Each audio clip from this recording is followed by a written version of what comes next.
Hello again, and welcome to Granny Dorothy Visits. Today's topic is spend a moment every day thinking of someone to love. And the first reading from Wayne Dyer's Everyday Wisdom, he said, "You come into this world in a wrinkled little body, and you leave in a large wrinkled body, if you're lucky." And the next one is from Julia Cameron's Blessings. And the quote at the top of the page is from Ernest Holmes.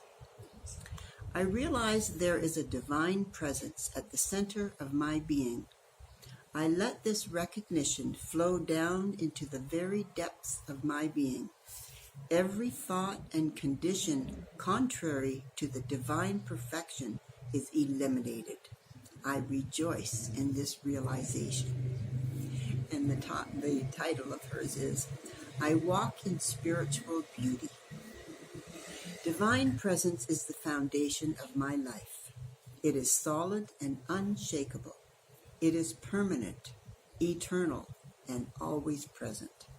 I am the recipient of great goodwill.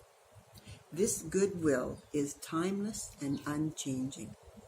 There is a benevolent force which intends me good and expansion. I receive blessings from many quarters. My good comes to me from all directions and at all times.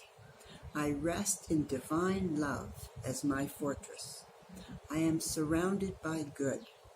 Good upholds me and is my strength. In all my endeavors, in all my affairs, good unfolds and prospers me. Good blesses all of my relationships. My spirit and my life are one with the benevolent force of the universe."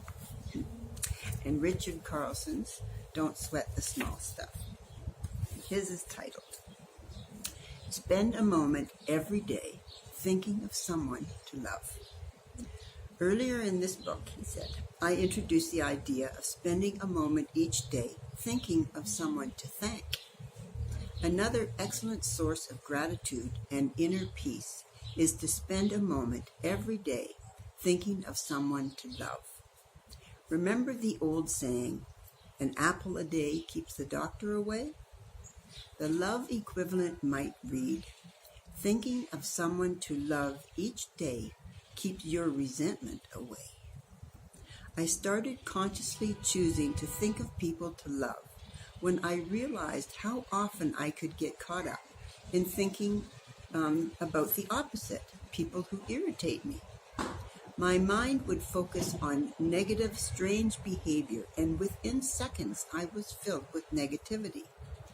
Once I made the conscious decision, however, to spend a moment each morning thinking of someone to love, my attention was redirected toward the positive.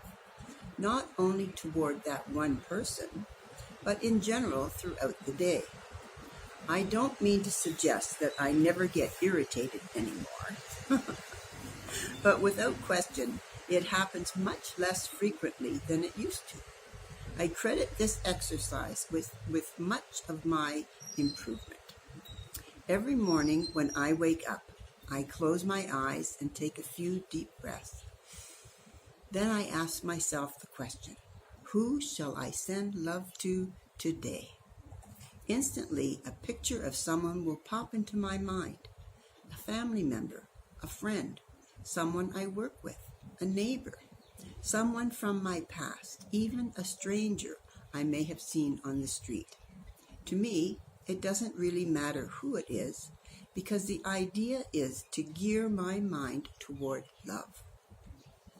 Once the person to whom I'm directing the love is clear, I simply wish them a day filled with love. I might say to myself something like, "I hope you have a wonderful day filled with loving kindness." When I'm finished, which is within seconds, I usually feel that my heart is ready to begin my day. In some mystical way that I can't explain, those few seconds stick with me for many hours. If you give this little exercise a try, I think you'll find that your day is a little more peaceful. And that's what I wish for you too, is to have a nice, peaceful day, full of love and good feelings. So I send you my love. Until next week,